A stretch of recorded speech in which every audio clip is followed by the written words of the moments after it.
New releases, book reviews.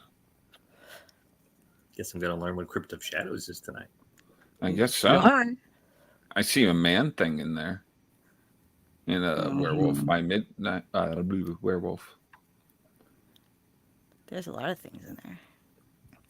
You are, in fact, watching The Dorkening. You're watching The Dorkening. Stay tuned. For all the geek news everywhere. Dorkening. And this is The Dorkening. Trust me, I'm smarter than these guys. Because The Dorkening is the best and most educational entertainment and information source that the Trauma team knows of. It's the best. The Dorkening.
The Dorkening and all affiliated shows are not... Everyone thinks because you're a zombie, you don't know good coffee. Well, they're wrong. There's only one brew that gets my seal of approval. Deadly Grounds coffee is my guilty pleasure. The aroma is so intoxicating. It brings all of my neighbors out of the woodwork. Deadly Grounds coffee. Coffee to die for, and zombie approved. It's good to get a little deadly. Use the front door! Oh, they're so disgusting. Hey, happy Tuesday, everybody. You are watching Splash Pages. My name's Leo, and monkey behind the keyboard here.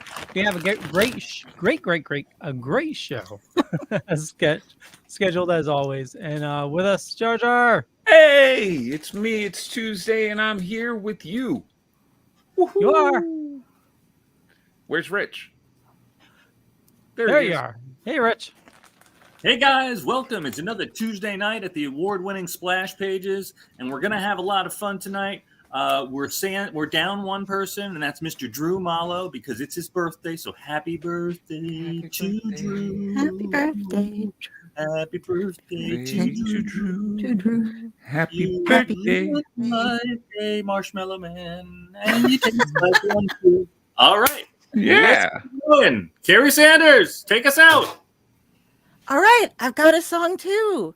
Splash Pages is the place to be. Comic reading is the life for me. Fandom spread out so far and wide. Give me my comics. I've got my dorkening pride. Wow. Oh, I love that. Look at Oh my that. god.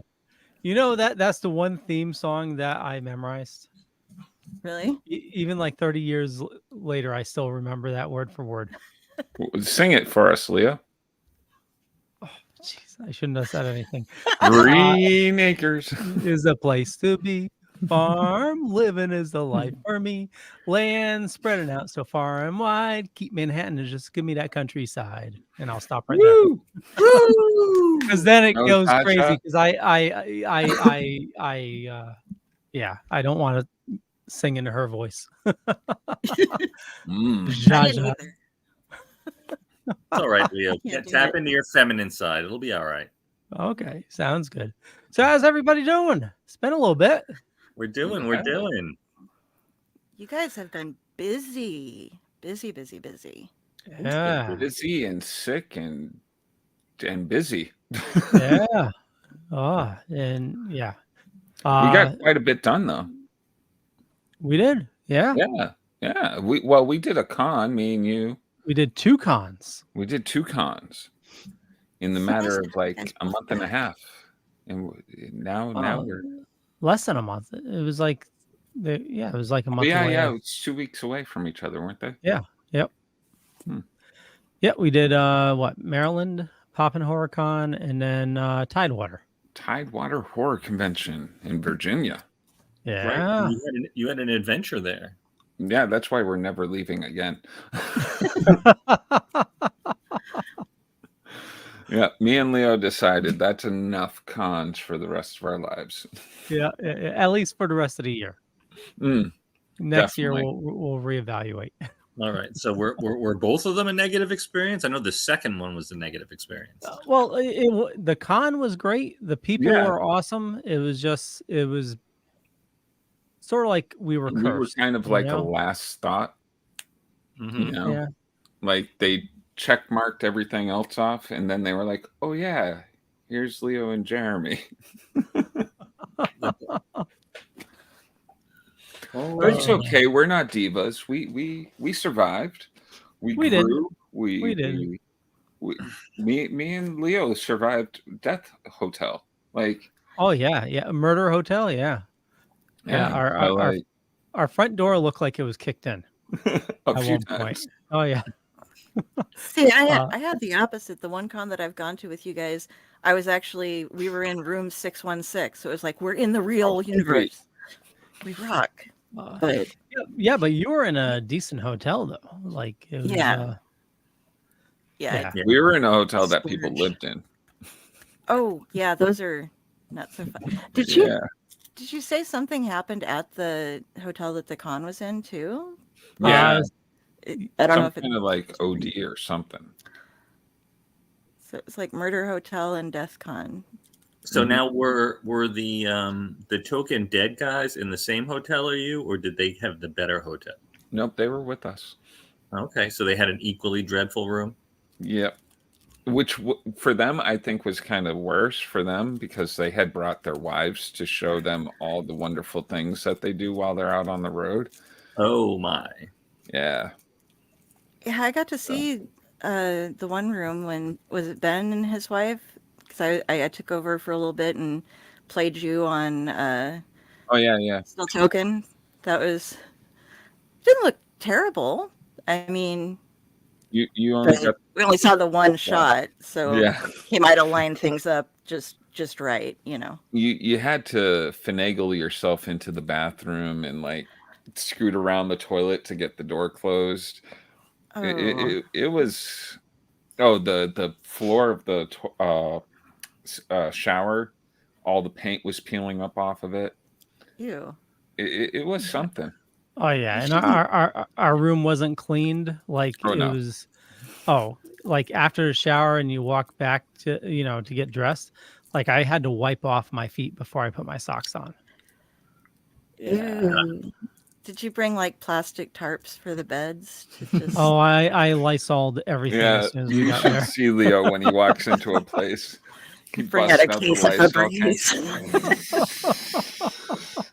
Febreze. I'm like, what you smoking, man? But the event was awesome. You know, those guys are great. It was definitely definitely some negative aspects, but the con was great. The people were great. The show I out, have to say, there was a decent turnout, which was awesome. the at Tidewater, it was crazy. Like I was impressed with the amount of customers. I don't know what to call them. Attendees. That's it. And every panel was at least like half full. Yeah. Like I've never seen that. Mind Like, you, the only complaint I have about that at Tidewater is these were some of the quietest people you ever met. They were. Like they had zero questions. Yeah. They just sat there and they were like, before each panel, I was just like, all right, guys, come on, this time at one question, please. Yeah. We're just zombies. I'll go ask. Oh yeah. And I tried to get that one girl to speak up. Did you see her? She was like in every single panel. Oh yeah. I didn't know if like it was amazing that she made it to each one, like both days. I was just like, what are you doing here still? She wants to learn. Yeah. Yep, she wanted to get the best bang for her buck for whatever she spent to get into the con. Yeah. Yeah. So, right. yeah. You guys have anything coming up then, or are you taking a decent break, or? Definitely taking a decent break. Yeah. Okay. Yeah. I've already, Megan wants me to take the rest of the year off. So. Oh, wow. No more cons. Well, I mean, understandable though. You guys had a season of definite. For me, it's debatable. If they ask me, I might be able to. I don't know. It'd be nice if they're close to home. Yeah, Jeremy, it looked like there was just I saw Bob Takak was at a local marijuana con.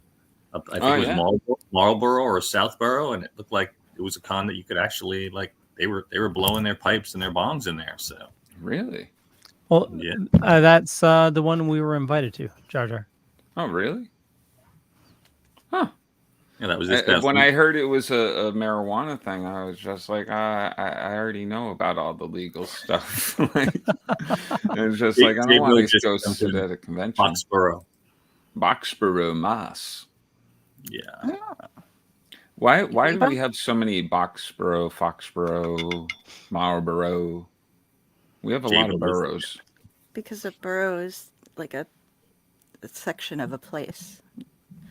So you name but these are towns and cities. They thought they were going to get bigger, and then they just didn't. They're like, hey, J-Bo. When we become a giant city, we will live in the Marlborough of it. And they're like, oh, shit. No, yeah, we just J-Bo was at that con. Oh, was he? Yeah. Oh, yeah. You send video back. I didn't see anybody smoking or anything, but hey, man, all the power to the people. Yeah, the Marlboro and Boxborough, that's where Northeast Comic Con was in one of those, and Super Mega Fest. Yeah, which I haven't heard anything about Super Mega Fest. I saw something the other day, thing on Facebook, but people in the comments were just like tearing it apart. Yeah. I don't know who Facebook user is. Me either, but okay. I'm done telling people how to go there. They try to do it just to hide. Yeah. J-Bo says the room was one big fishbowl. I haven't heard that term before. I love that. That's awesome. I'm glad they had fun. Yeah. Yeah, the cons, they can definitely take a lot out of you, you know? Yeah, especially if you're working the con, you know, it's definitely quite a bit. Yeah, and Leo tried to drag me around to get pictures with everybody on the last day. I'm not that person. I'm just like, Leo, we don't have to do this. I have the memories all up here. I do that when mom's like, okay, we're on vacation, so go and stand by a cactus. I'm like, I know what a cactus looks like. I don't. You can just take a picture of the cactus if you really want to remember it. No. You have to just stand by it. No. If I lose Don't 100 feel bad, pounds, then Leo. maybe, but not right now. No. Don't feel bad about giving your money to Sherry Curry, because I also gave my money to her too. Yeah. She got us both. Yeah, that hurt a little bit. Yeah. Who was Sherry Curry? Was the singer of the Runaways. Okay. Yeah, she was the only celeb that charged us for pictures. She seems to have been at a number of cons all in a row recently. I've seen her. Yeah, she's like on a whole like con tour this year, I guess. Contour. My contour. Slightly circular, Jeremy. Yeah. Jabo says, and let's talk about the writers and actors strike might be coming to an end. Yeah. I hear it's almost definite, like ending. Yeah, no They're details. just waiting for the. Yeah, there's no like real details except for I heard that they're supposed to get like a 5% pay increase, but beyond that, I don't know much else. I hope it's more than that. Looks like they were trying to set up something also for workflow management where if a project requires this many people because of the seasons, they'll actually give them that many people to fill in on a sliding scale based upon how many shows and how much work is involved. But yeah, I'd like to know where they landed on the AI issue. That was the last thing they covered from what Rich had sent. Yeah, you'd read all about that, Rich. Yeah, but there's really no details. Everything is speculation at this point. But essentially, what is it? Late Sunday evening, everyone got emails, said that their tentative deal has been struck, and it was a vote supposed to be today. So we don't know what's going to happen, but it's going to be like 7 to 10 days before the details start rolling out and everything's finalized, and then people will be going back to work. And we could see as soon as next week a lot of the late night shows coming right back almost immediately. So Drew Barrymore, you were 2 weeks early. I was going to mention her. You fucked up a bit, and you shut yourself down, but I think too little, too late. I agree. What happened with Drew? I'm actually or used to be like Gaga for Drew. I used to think she was the best, but she has definitely changed my mind in recent times. The strike thing was she was doing shows anyways with the writer's strike going on. Yeah, she was being a scab, Kari. She brought her show back while her writer was like, I didn't know. She tried to play the white person card. I didn't know I couldn't do that. She's Hollywood royalty. She should know better than anyone. Oh, for real. Well, same with Bill Maher. Yeah, he's always been a dick. Yeah. He's one of the bigger douches. When I was like about high school age or so, I really wanted to meet him. I thought he was just the best thing ever because he was very edgy for someone from Nebraska to be like, ooh, look at all the things he's saying. And then he kind of, after the early 90s, went on to become a bit more of a dick. Yeah. And so, at first it was like, oh, he's saying things that nobody else says. And it's like, he just keeps saying them over and over. We get it, dude. But I had his phone number at one point in time, and I never called it. He was on the comedy circuit, and I had a friend who passed it to me, and I was like, but what do you say? Like, so, hey, this guy that you did stand-up with 3 years ago gave me your phone number. What's up?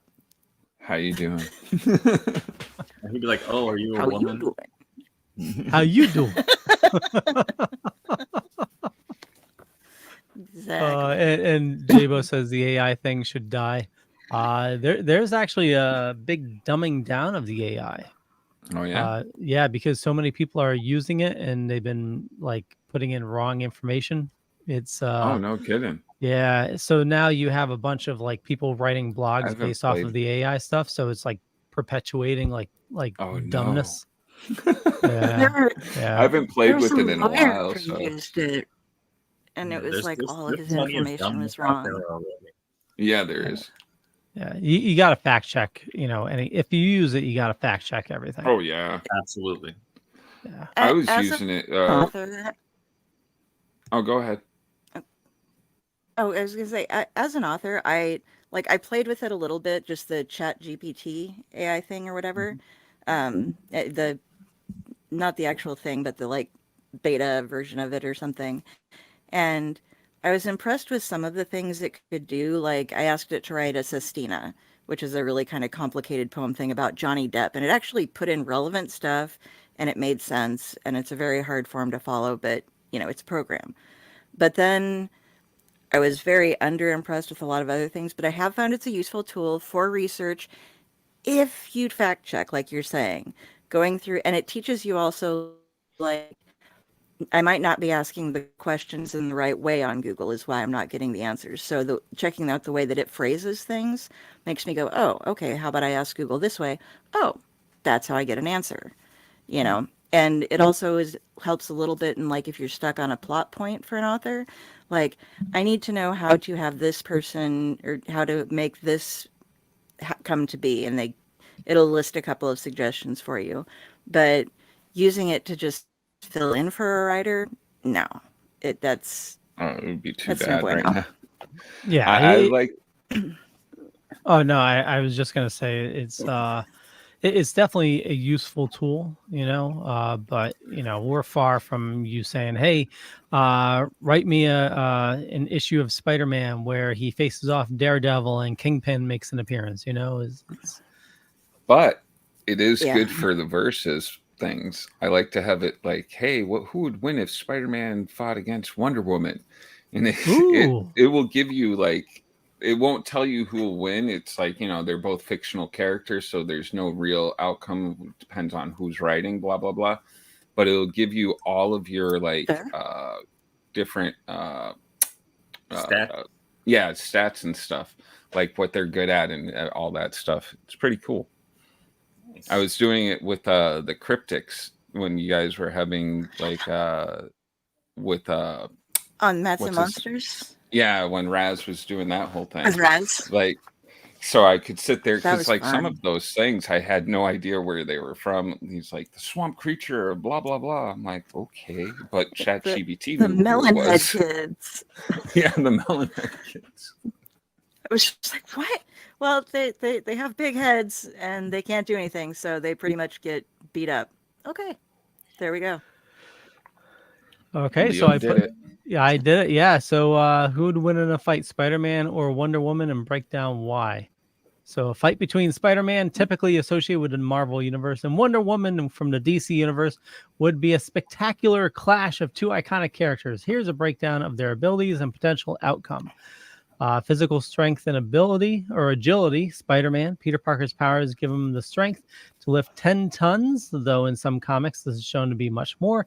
He also possesses incredible agility, reflexes, spider sense that warns him of impending danger. Wonder Woman, Diana, Amazonian princess, has godlike strength. She's been shown to lift far more than Spider-Man, possibly in hundreds of tons or more.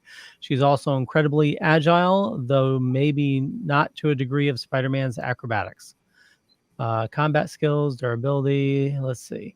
Given these factors, while Spider-Man's agility, spider sense, and intelligence would certainly give him advantages in dodging and strategizing, Wonder Woman's sheer strength, combat skills, and experience likely surpass what Spider-Man can bring to the table. Look at that. This gave way more of a in-depth explanation than the Chat GPT. Yeah. Well, although I've never done with the why. Yeah. Well, you have to give it like specific instructions. Verdict: while it would be a riveting battle, Wonder Woman would likely emerge as the victor. due to her superior strength, combat experience, and durability. However, it's worth noting that hypothetical battles between characters from different universes depend a lot on the context, storyline, and the writers involved. There you go. Yeah. And Jabo. Yeah. What are you doing? I'm being quippy. Quip.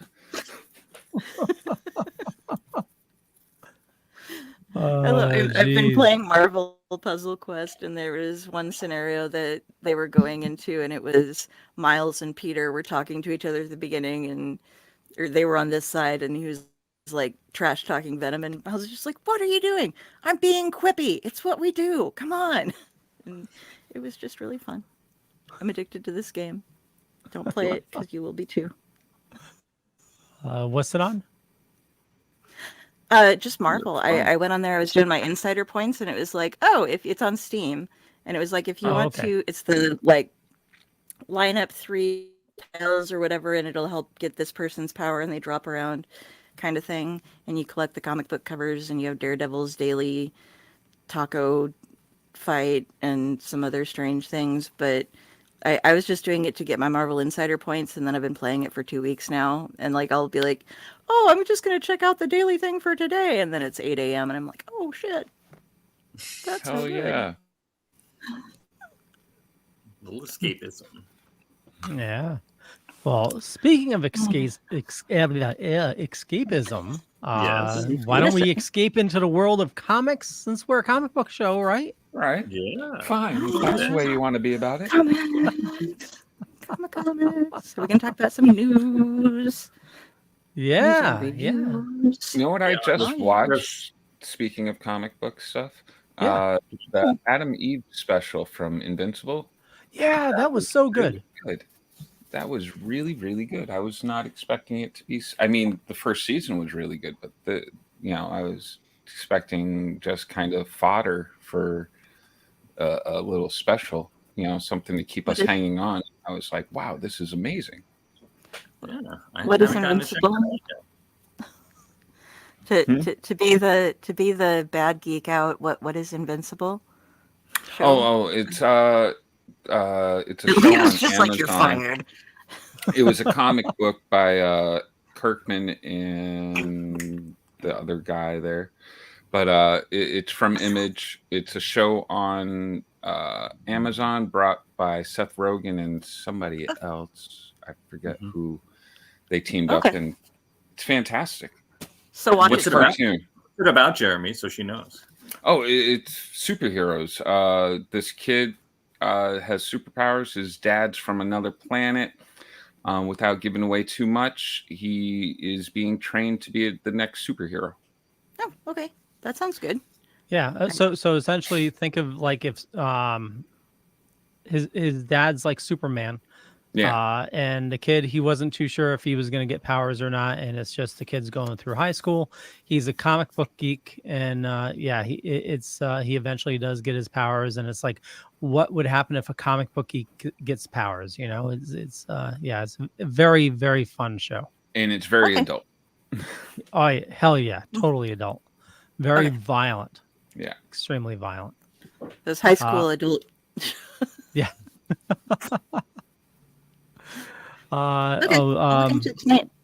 Glenn from Walking Dead is the main character. Yeah. And J. Jonah Jameson is the father. The actor. The actor. J. Jonah Jameson just shows up everywhere. Why? He's like, Spider-Man, what are you doing here in the Invincible universe? I want pictures of Spider-Man. Oh my god. I love to hate him, and then I started to love him, and then I was just like, I've come full circle. He's a good guy after he saw him drown and he did the thing. Leo, you never cease to surprise me. I was looking for content the other day. I was trying to find some more of when you were doing the time travel thing back in time, because I really liked those. And I ended up finding this piece where we're talking about Avatar 2. And you were just having this regular conversation. All of a sudden, you're like, I thought their tails were dongs. And like, What? I don't know where that came from. I don't know what you were thinking. But I made a beautiful piece into it. It was very amusing. So thank you, Leo. Oh, you're welcome. I cannot wait to see this piece. I know. I thought those tails were dogs. A friend of mine that I used to play D&D with way back in the day referred, his character was a lizard man, and he referred to dongs on humans as non-prehensile mating tails. Oh. And so that was, so now. In that Yeah. way, you're Good kind story, of right. Don. Carrie. Yeah. Good job, Carrie. Okay, let's go on. So thank you, Leo, for your ever surprising nature. You're welcome. I thought you were gonna say you went far back and found my Vader Says episode. Vader Says episode. Well, now I tried it out for one episode. It was very early on. I put on a Darth Vader mask and I was talking as Darth Vader, totally ranting on about something Disney did. It was utterly stupid. Okay, I don't recall that episode. Perhaps that was another. Oh, show? it was, yeah, it was early on to Dorkening, or also to Zelda rap. That was also not on splash pages. you have your new assignments though to get Leo being Vader. Leo's and like, doing I Zelda. do so many shows. I don't know. I did it at some point. Well, anyway, thank you, Leo. Thank you. Oh, And you're moving quite on welcome. to the entertainment news. Yeah. Okay, so what do we got here? Let me go into, I'm just going to randomly pick something. Here we go. What do we got here? It That's looks rich. Looks like a group of superheroes. That would be all of the upcoming comic book movies coming out. And they're actually they are kind of ordered a little bit, Leo, so you're going to want to do the ones that go up above them. Oh, okay. So come after the they're March part of a 1st. set. Oh, so I shouldn't do them randomly anymore? You can, but I put them as part of sets, so like it's all of those okay. say upcoming movies, so those all go together. Yeah, Leo. What the hell? It's okay. You change. No, do them randomly. Thanks for your professionalism, Leo. Thanks a lot. We appreciate your preparation for our award-winning podcast. Thanks. I see I'm gone for a couple weeks and you totally change everything on me. Yeah, you all fall don't leave a Kari in charge. It's this is another Rich. Here we go. Whoa. All right. So there's a donut shop in California that we all know was very special in the Iron Man original movie where he met with Nick Fury. And Loki is doing a cool promotion where Miss Minutes is taking over the donut shop. So just a cool small little promotional thing that they're doing, which I thought was super cute and worth mentioning.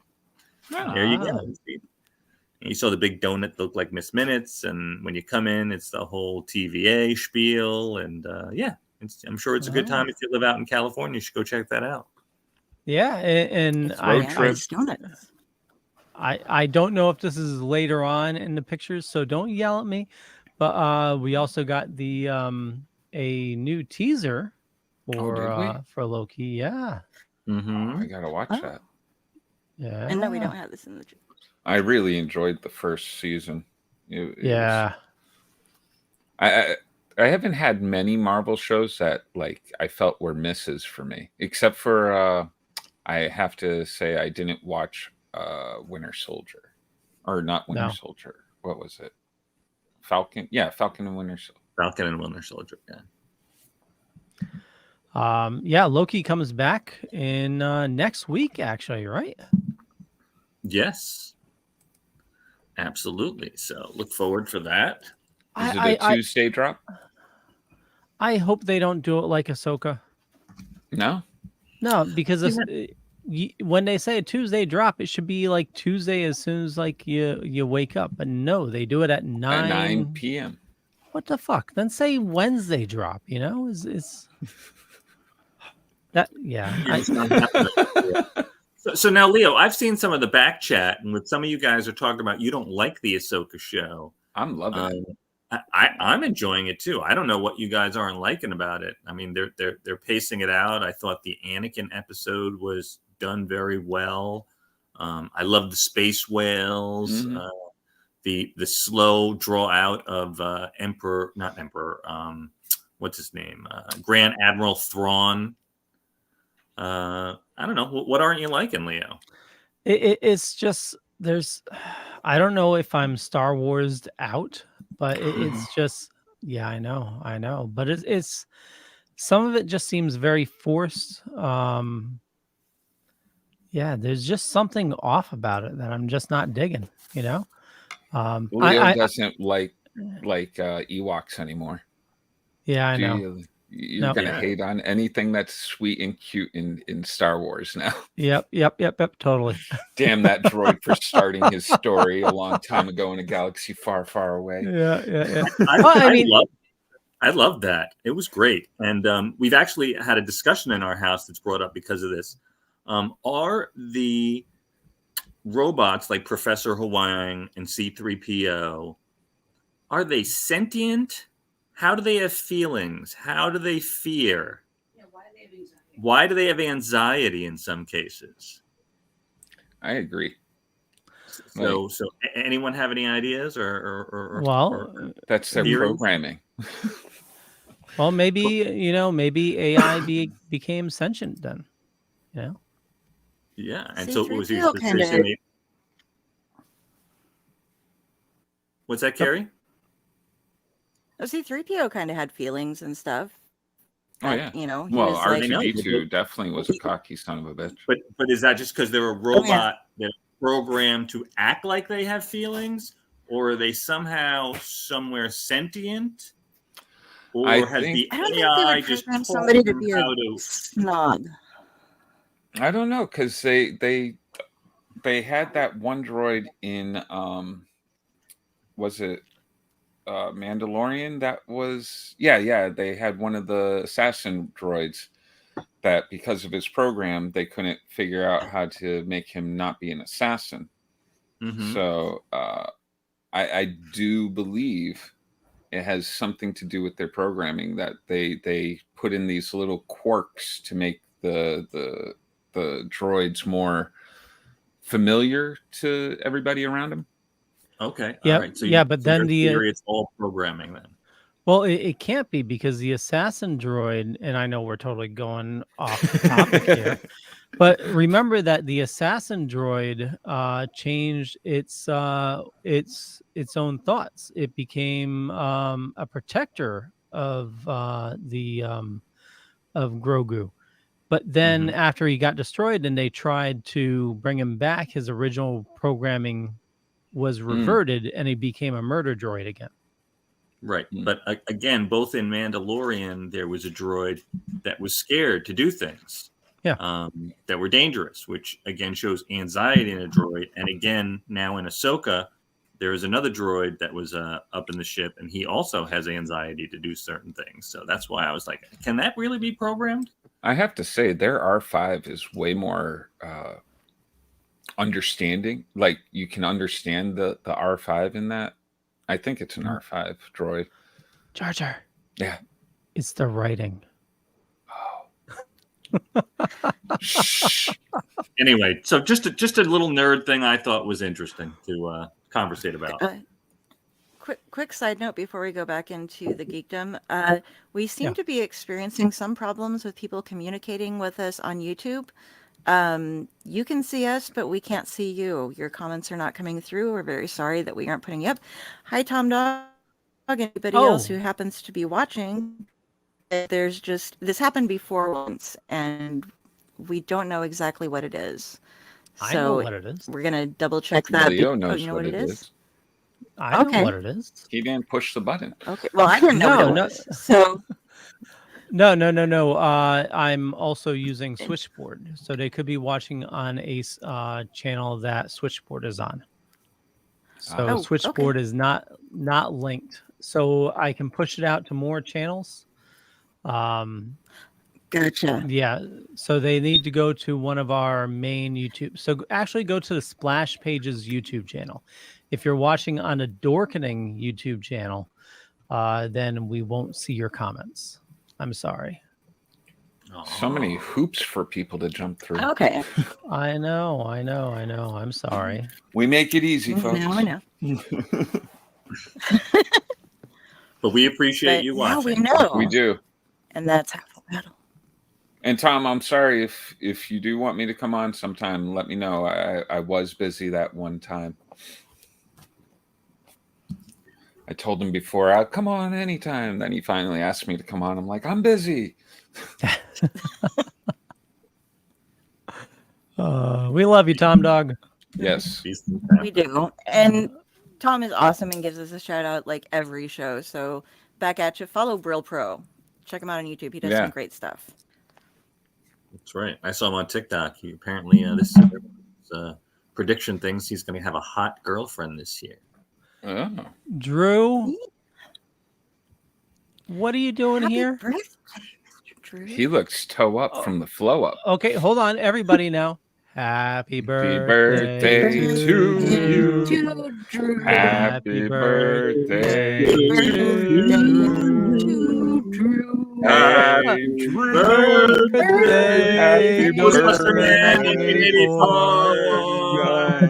We got it. All right, we got it. I'm old. Thank you. Okay. No offense. The person who's saying the best was Jeremy. Kari was a close second. Leo, by God, you're horrible. And Rich, stick to the beatboxing, buddy. All right. Yes, we can see you now. Oh, we see you, Jenny. So, yes, I my plans ended a little early, so I was like, I'll just hop on and say hello. Hello. Hello. Hello. How was the alcohol toxicity level, Drew? Oh, I'm not drunk at all. This is just a lot of sleep. Oh, okay, great. Yeah, I just did so much sleeping today. I was like, oh my God. My Nice. body's like, oh, wonderful. Thank you. So, Hey, Tom yes, Tom. thank you. What did I interrupt? Are you talking about the news? Or did you guys do the book? Because I didn't read the book. We're doing horrible at the news so far. Yeah, I'm gone. Getting Kari, distracted I'm gone. because we're all together again. Kari, News I'm gone is for just one ready, day. good, loaded, and ready to go. Drew, it's Oh, all God. good. We just got distracted while we were doing it. We've been very distracted, but it's all been very good nerd stuff. So, that's okay. And it is all organized.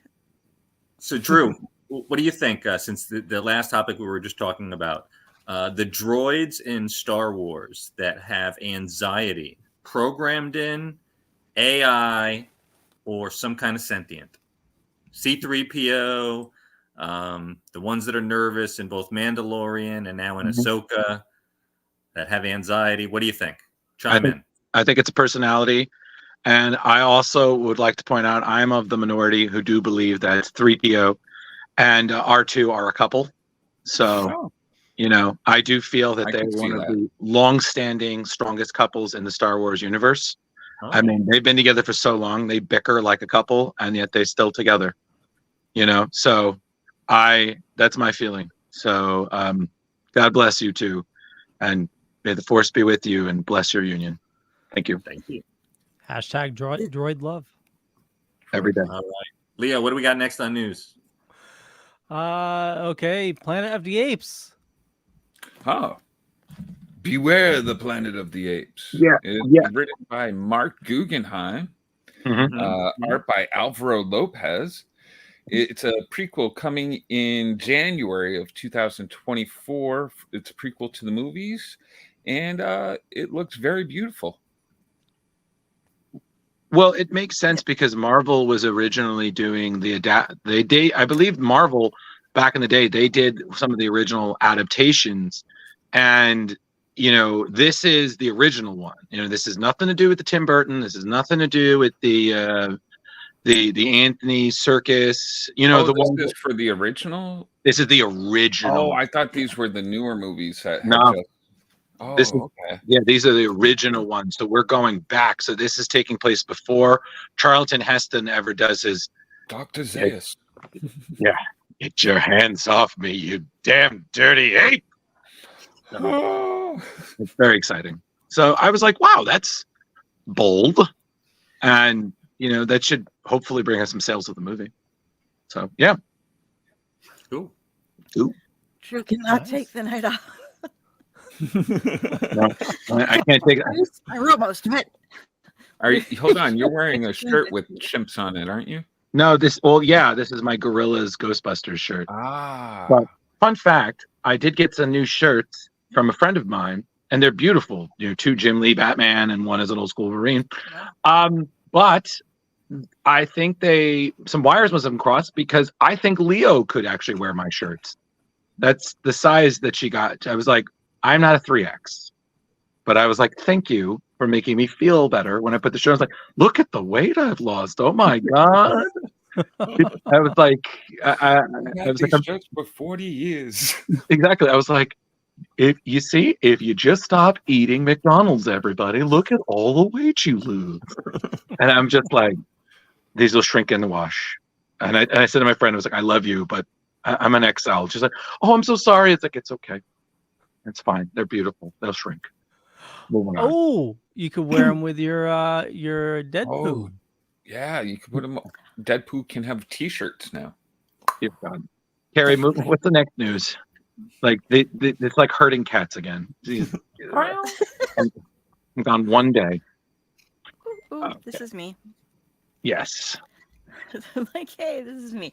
Okay, this October, taking another frightening journey through the shadow of the Marvel Universe in The Crypt of Shadows #1. This hit one-shot is back for another year. Christ, I can't speak. Is back for another year of tales. Gonna be spooky. Anyway. The basic stories that you're going to be reading are Victor Strange, the younger brother of Doctor Strange, goes deeper than ever into the crypt as he once again plays host to the frightful festivities in a framing story written by writer Al Ewing and artist Paul Davidson. Writer Kevin Scott and artist Devmalia Pramanik present a devilishly delightful Deadpool story that features a classic horror chatterer with the living mummy and sets him up for an exciting new status quo.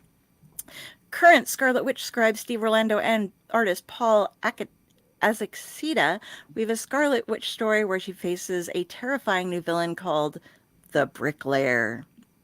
Oh, damn. Now we have to buy it for the first appearance. We're going to have writer Sarah Gailey and artist Eater Messiahs explore man versus monster in a tale stirring Werewolf by Night and the Hulk. That sounds awesome. And the swamp creature who burns all who know fear battles alongside the man without fear. See Daredevil and Man-Thing team up for a spine-tingling adventure from writer Declan Shalvey and artist Alex Lins. Drew. So that's going to come out on October 18th. Yes, sir. And the cover is by Lionel Francis Yu. And now you can speak. Sorry. Drew. When was the last time the living mummy was used in print? It's been a long time. Yeah. I mean, I feel like probably you'd see him in a Halloween story, probably in the 70s, maybe the 80s, but it's been a minute. So the living mummy, I'm like, wow, that's. I mean, again, but Marvel's been doing a lot of anthology books. I mean, they just released previews of the new Marvel Zombies Red, White, and Blood.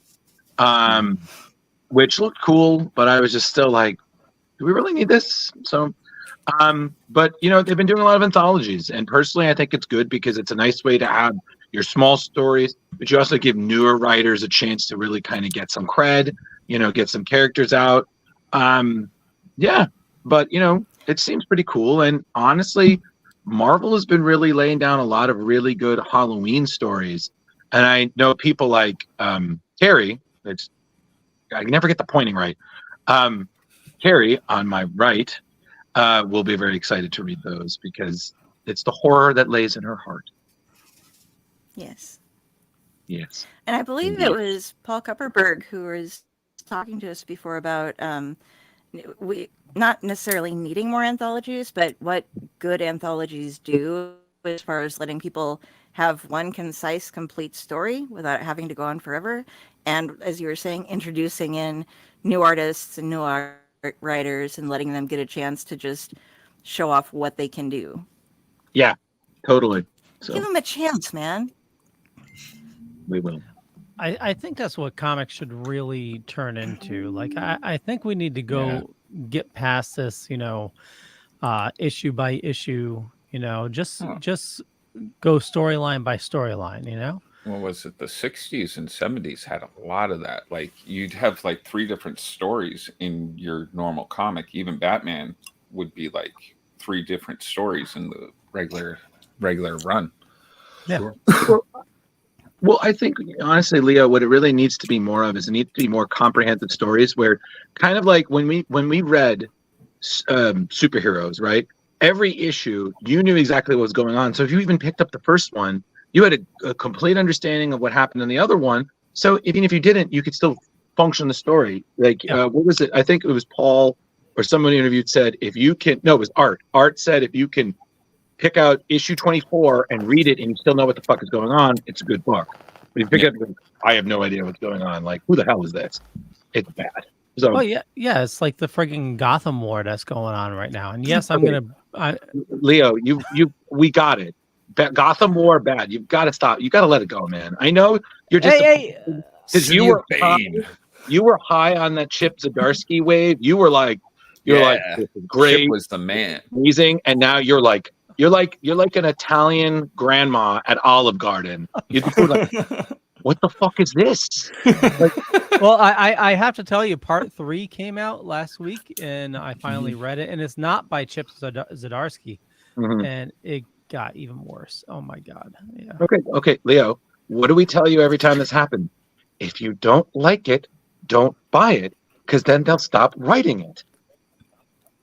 But I understand Leo's pain. Then he loses out on where he is in issues, and then all of a sudden there's a gap, and like gap in his run. Go back 20 years later and try to buy it off of eBay for $800. I know, but then also when they actually do get back to the main Batman storyline, I'm going to be totally lost. Oh yeah, you're generally lost, but that's why we are here to help you guide back. But it's okay because you always do find your way back home. Leo, you're like a sequel to Homeward Bound. It's Leo Bound. Okay, Leo, just click your ruby slippers 3 times. Oh, the strike's officially over. Yeah. Yay. Well, all right, breaking news. But there's been no official say so. I mean, yes, I saw that. No, Jabo just said. Oh, okay. Jabo's the official. Literally breaking news. Okay, well, thank you, Jabo. But we'll see. Because and again, I'm glad. That's great. But at the same time, will it stick? Because that's the question. So hopefully we see that change that we've been talking about. That and also the Actors Guild's still on strike, right? So yes. Yeah, there's a bunch of strikes going on. Animation, video games. There's still quite a bit going on. But so this is the first thing for the writers. So we can at least get things written, and hopefully move on with our viewing entertainment. Indeed. So next. I was going to do a transition, but I get this one too. So yay! That looks cool. Okay. This is awesome. So Marvel has announced that they will be officially reviving the Ultimate Universe. And like before, its debut will be led by everyone's favorite wall crawler. The unexpected return of the 1610 was first revealed on September 20th, courtesy of Marvel's official Twitter account. John Hickman's Ultimate Invasion limited series spawns an entire new Ultimate Universe, complete with a new Ultimate Spider-Man by Jonathan Hickman and Marco Checchetto. The publisher unveiled to the public alongside a very simple teaser image, which just features a spider-adorned U-shaped graphic and the text Ultimate Spider-Man. Get more details next month at #MarvelNYCC. Now, here's the deal. Okay, currently, during Ultimate Invasion, what has happened is that Reed Richards' alter self, evil alter self, the Maker, has been going through and decided that screw 616, I'm going back home, offers Miles Morales a chance to come home with him since he's one of the only refugees from their original home. And then when Miles turns him down because he has no desire to go off with Psycho Reed Richards, Reed goes home on his own. Well, the Maker goes back on his own. while he is there, he starts interrupting things that turn other people into superheroes. So he walks up and stops the original spider from biting Peter Parker in that universe. So we have no idea which Spider-Man we are going to be encountering, if either of them. So this is going to be super exciting. The final issue of The Ultimate Invasion comes out on September 27th, but I think we have a little bit of time to wait before this is going to come out so we can have our questions answered. Yeah. But if it's I read the entire goddamn Ultimate Universe and it's amazing, and I'm so glad it's coming back and that I got it all out of the way. So yours truly will be keeping you up to date on this, by the way, as we find out more. But You need to write us a little wiki. Place your bets on which Spider-Man you think is going to be the new Ultimate Spider-Man. Let us know. Ben Reilly. Leopon. Leopon Spider-Man. Kurt Wagner. Okay. Speaking of, I need to say this because I have been reading it. Yes. It is great. I've read the first issue. Guys, like even though I have no idea what the fuck is going on with Orcus or like Krakoa, all that stuff, I loved it. I loved Kurt. I love where he is right now. He is not in a great place. He's got a lot, literally he had some great moments of action. He's really finding his own, and he's using a spare suit of Peter's, but his guilt is just spider worthy. The amount of guilt he's rocking about, I guess, events that have happened from Krakoa, stuff with his mom, aka Mystique, all of that.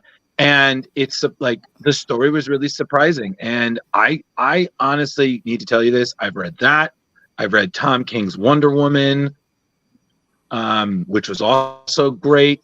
So guys, like there are some good comics coming out that are worth checking out. So, it's not one of those where, oh, that's great, I'm never going to read this. Spider-Man Gang War. I'm sorry. Leo, Spider-Man Gang War is my Gotham War. I was like, this is so dumb. Like, yeah. So I wanted to make sure you understood. I watched one of those 60-second sublimations of one of the most recent episodes of that, or issues rather of that, and it is so confusing. And I was like, I'm so glad I'm not reading this. It's dreadful. Listen, yeah. So does he backflip? Like I said, yes. And yes, he bamps. He bamf flips. He uses his tail. And again, mutants are bad again. So I was like, oh, okay. I get this now. Okay, mutants are bad.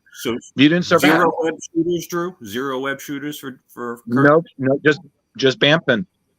Okay. And they had like a really good name for him in the comic, and I totally forgot what it is.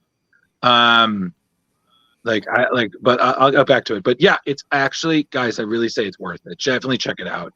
It might be a little confusing, especially if you have no idea what's going on in X-Men, but it was fun. And by God, we need that from Marvel because everything's too fucking serious. But I just need to say that. Moving on. Okay. Scorsese. Who has this one? That would be me. So once again, Martin Scorsese is talking shit about superhero movies. And he says you got to support Christopher Nolan and directors like that. And the young people today, they don't know what real movies are anymore. And so he is, in my opinion, is just a crabby old man who at one time put together some incredible movies. And I'm sorry that he doesn't like superhero movies, but yeah, it's sad when people get like that. I don't. He's not promoting like one of his new movies. He just feels the need to shit on a whole genre of movies that millions and millions of people like, and deal with it. Well, okay, hold on. I'd like to just kind of say something about that. Is while I agree with you, like again, like it seems a little contradictory to just kind of criticize that, but at the same time, he's entitled to his opinion. I don't feel Marvel or DC movies are essentially ruining movies. They definitely changed Hollywood. But at the same time, movies are still able to happen regardless of Marvel and DC. I mean, look at Barbie. Barbie pulled one of the best openings of this year, 165 million. And they were like, wow, I couldn't believe we did it. It actually broke records. Yeah, it actually broke records. So it's possible. I just think that, like Rich said, is that he's from a different era of filmmaking, and we're not going to take away his achievements. I heard his new film is fantastic, but at the same time, it's not that. So I think it's like you said, it's just older filmmakers are having trouble adjusting to the new landscape, which is full of its pros and cons. We've seen this. We're all dealing with superhero burnout, but at the same time, that is evolution of film. Like we've seen that through time for time. Cowboys, westerns, kung fu movies, they were all big, and they went the way of film libraries. There might even come a time when comic book movies are a thing of the past. We don't know. I mean, it's been 20 years, so I doubt it, but who knows? Marvel could fizzle out. Kung fu movies need to come back. Has there been something? Oh, yeah. Oh, yeah. I'll talk about that tomorrow.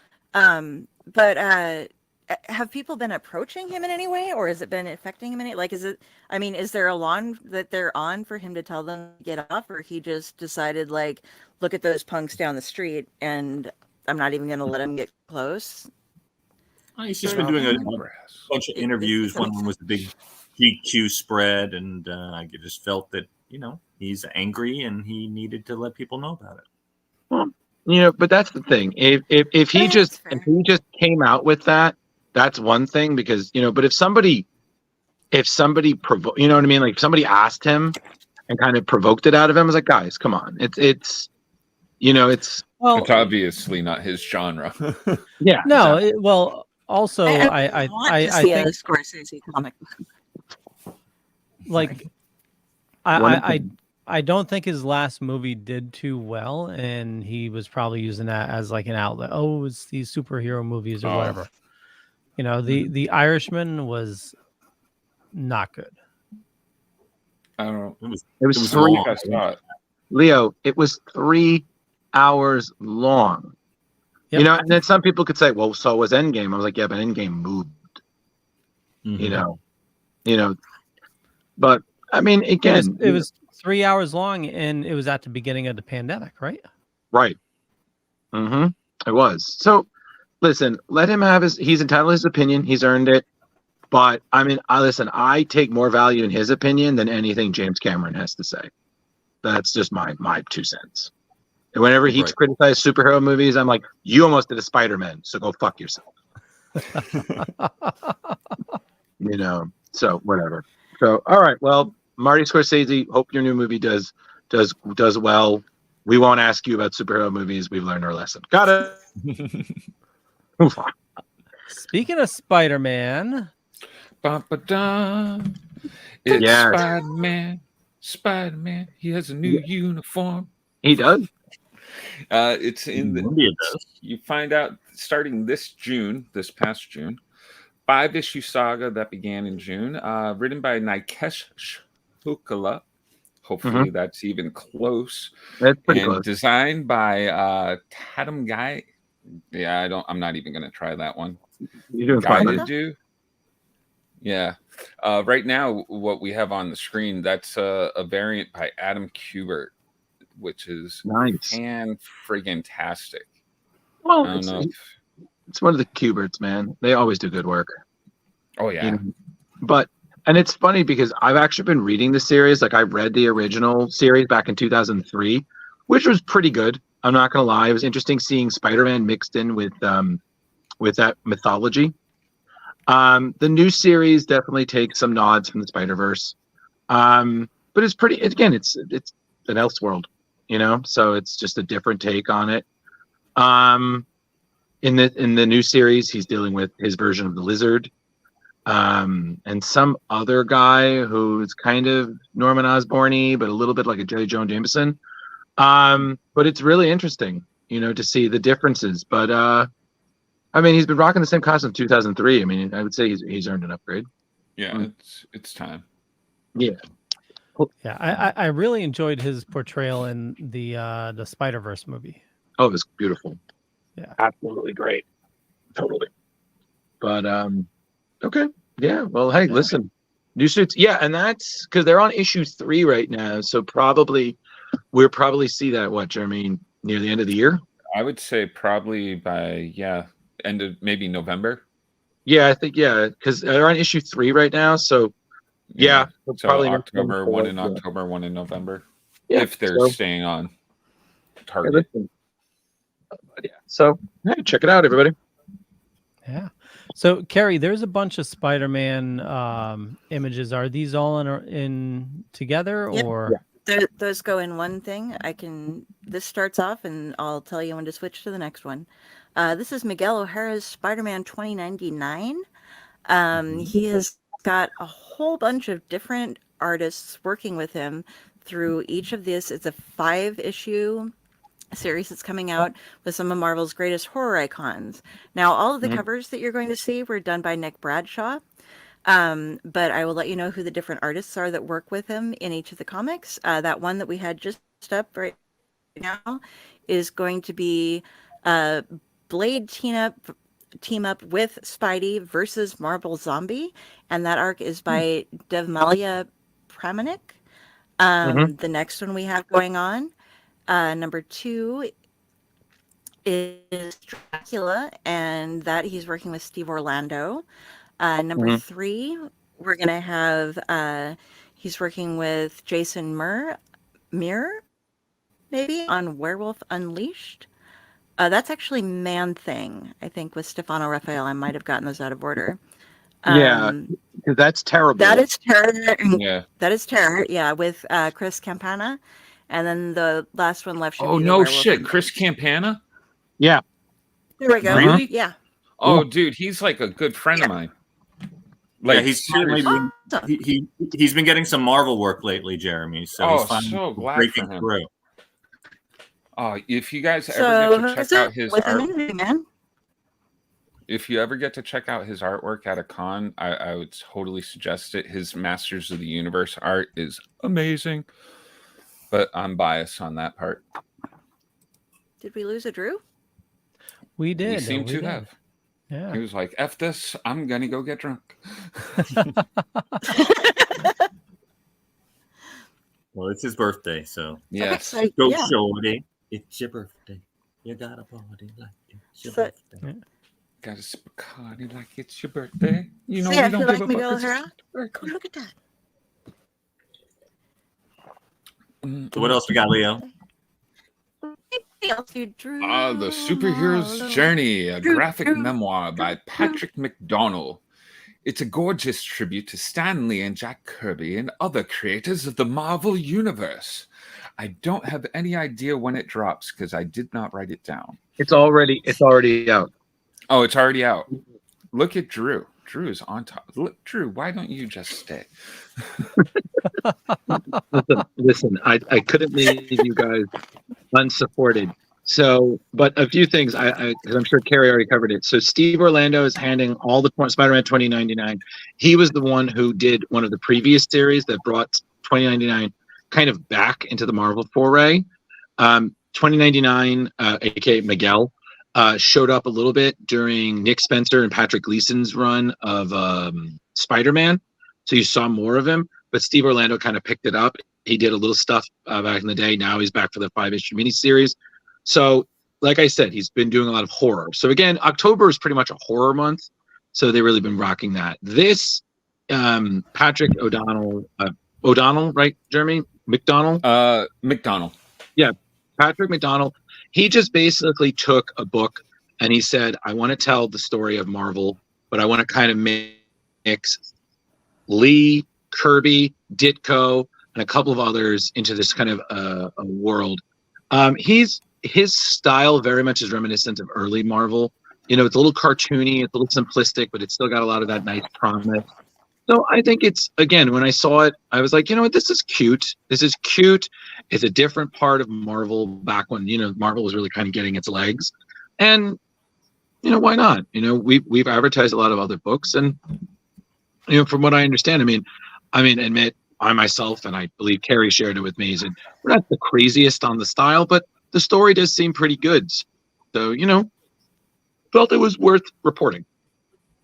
I do believe, excuse me, I do believe it's already out. I believe, right, Kari? The first couple of pages were already on Amazon. Yeah. So it's purchasable on Amazon right now. The cover is really tall and wide, so it was hard to. I kind of just focused on the main shot of the thing. There's a bit of the artwork at the bottom, but it's the really, really, really old style artwork that they use for what they've shown us so far. So if you're expecting to see super sleek stuff, don't get ready to see what you probably didn't grow up with unless you're older than me, you know, which is not many people who are on the show. yeah, Couple, no, but we're Kari, all in the same era where in the generation before us is where the artwork starts. yeah, you know, Kari, don't worry. We saw your high school photo. You've been carbon dated earlier, so you know, cheerleader, I had Kari. to prove that I.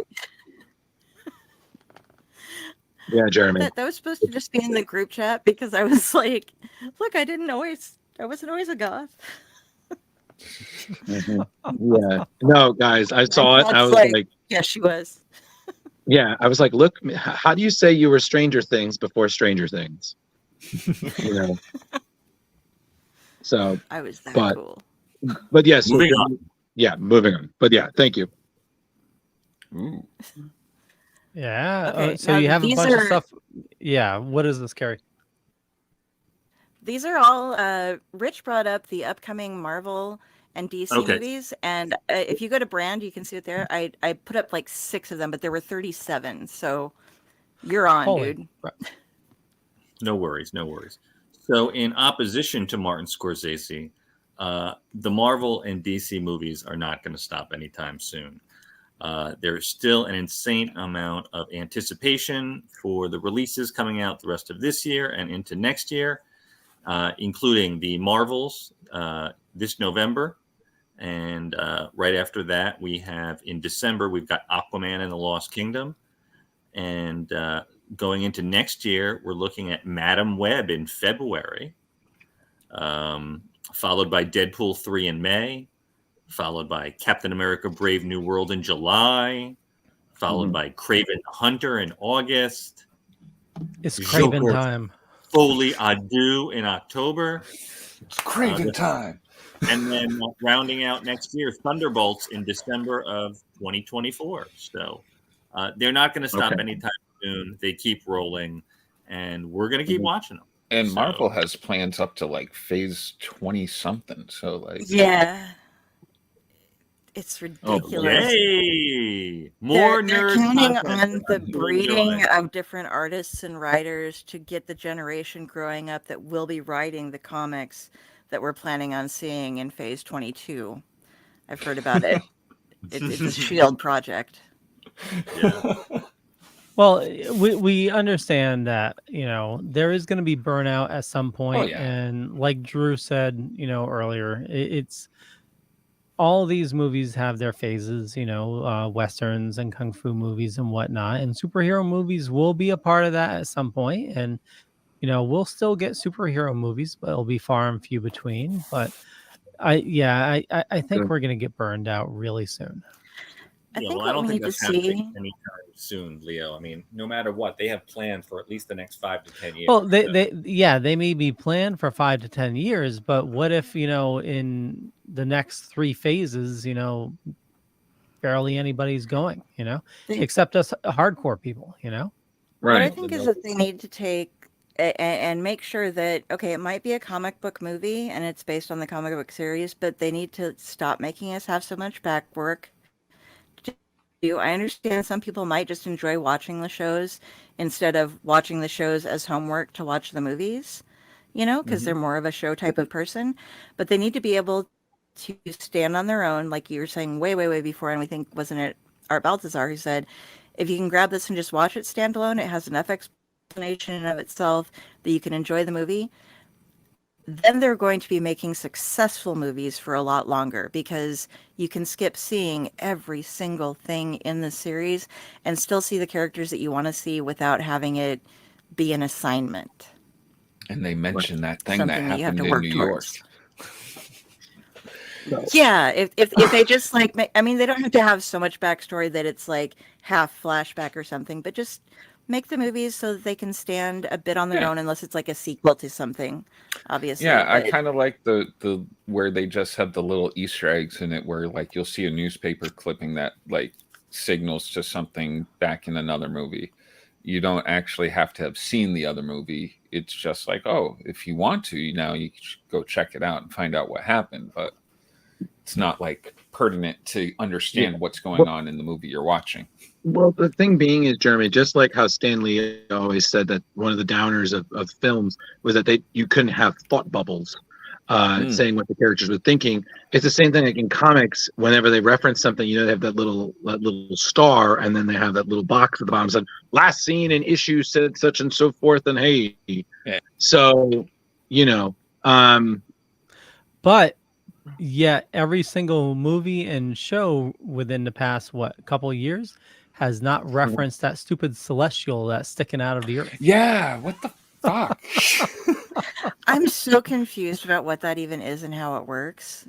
It just, so you might off it, but it's alive, but it's not alive, but it was, and then you covered things, and then it's there, but it's not. You guys tried to explain it to me one night, and I still just sat there with like my brain oozing out of my temples. But the planet's like cracked in half. Yeah. Nobody seems to care. Yeah, and like the like whole World of Warcraft when they had the cataclysm, and then they just ignored it. Well, when they froze the celestial, that just healed the Earth magically. Yeah. But what about the gravitational the Earth's Oh, science, schmience, Leo. you know the best answer that I have for that is from the panel over at Terrificon. When I asked those guys like, what's it like to have to deal with the internet? And they were like, it used to be because comics, and now everybody has research. And we have to research too. Well, so if a celestial is born from a planet, thinking about Earth, we have that molten core. So you think probably the molten iron core was its like egg, and it burst out of that, and the molten core like rotating. That's your theory, Leo. Why do you think that works now, for everyone else? Are we where'd just it like come a from? wonky Earth rotation going around, or does it go? How does? See, I don't know how the rotation of the planet itself. Jack of the planet Kirby around. #1, Leo, and then just keep going right on through to all the miniseries and stuff, and then you'll find your answer. So did the celestial like? Did you not just hear me, sir? No, I didn't. You start at Jack Kirby, Eternals #1. You keep reading, you will get your answer. It explains how it comes out of the earth. Leo, did you hear me? How many times do I have to say it? Can you hear me? Can you hear me, Leo? Can you feel me? Leo, are you okay? Are you okay, Leo? Oh wait, wrong side. You've How been do I hit hide by. from Rich? I can't. He's over there. A smooth velvet criminal. Moving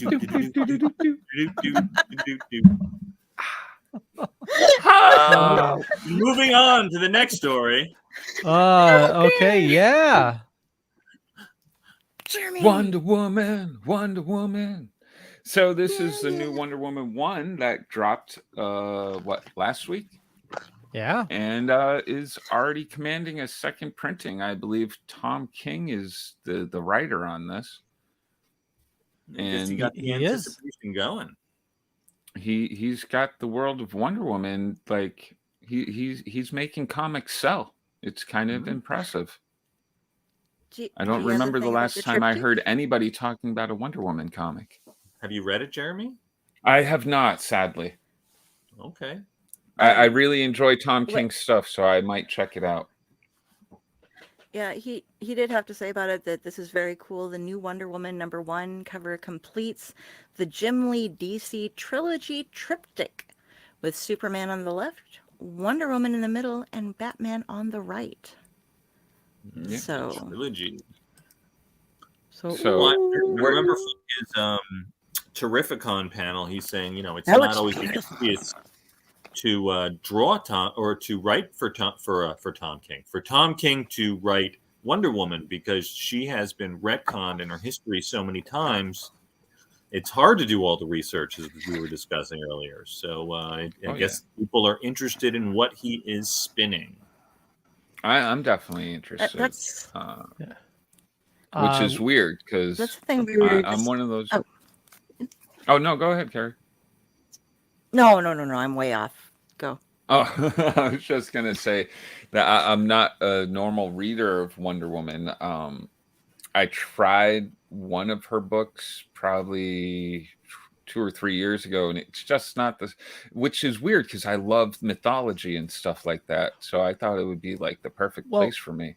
Jar Jar, I mean, since you love Tom King, you're looking to get into it. Now would be the time because it's, Wonder Woman #1. So it's like a restart. I know.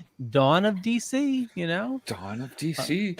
A lot of Are people they doing #1s across the board? Yeah. Oh boy. So, Even Batman? so I have a question then. Yes. As far as collecting goes, I've never been around before, or I wasn't aware of them being like, oh, we ran out, let's make some more. Don't they usually go, oh, hell yeah, it's worth a lot now? Or do they put out when it's the second run, is it like marked in some way so that Oh yeah, it's definitely marked. So it'll it's probably definitely be a variant cover. The first run or is the something very is the one that's going to come out costing more.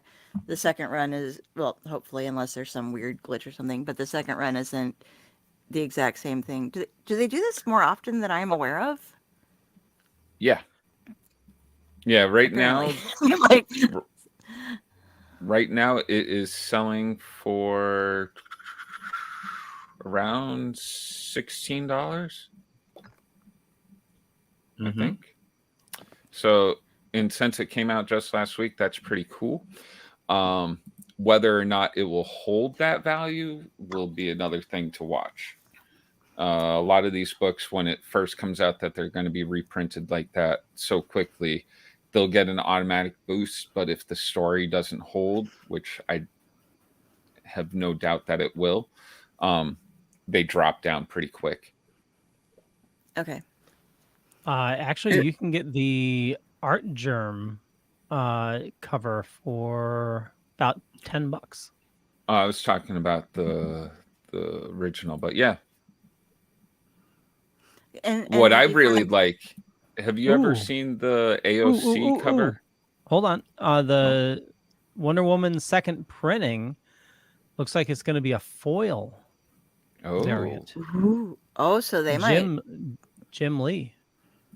Oh, so somebody's pissed. It might go up more then. You're like, I bought the original. Now I have to buy a fucking foil.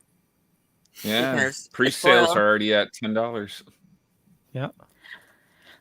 So I cut you off, Leo. You were talking about it being #1 for a bunch of different things for Tom King or for this world, and I'm sorry I cut you off about that. Oh no. Yeah, so like Flash #1 I think is out this week, or it was last week. Yeah, the whole Dawn of DC, but not all of them. Like Batman, they didn't go back to #1. Action Comics, they didn't go back to #1. Superman, they didn't go back to #1. So I don't know what the thoughts are on that. And also real quick, this has been getting a lot of people with their underwear in a bunch here. Because everybody has to politicize everything, but talking America, and because their sovereign held the lasso of lies, America believed.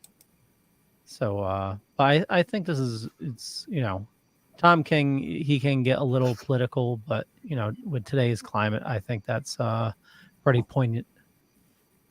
It was really beautiful too. The artwork's It amazing. didn't look so much and like a president as just a king sitting on his throne, and I yeah, don't know. I love that. Cool. What else we got, Leo? let's see. World's End. World's finest. World's finest. Oh, okay, there's 3 of these, so give me a minute to get through them, and I'll tell you when to go to the next one. yeah. Is that an Alex Ross This variant? is hold on, I have a list of them. No, that's actually Dan Mora on the left and Bjorn Barons on the right. But I like the what one we on have the going right. on here is it's Batman and Superman in World's Finest number 20.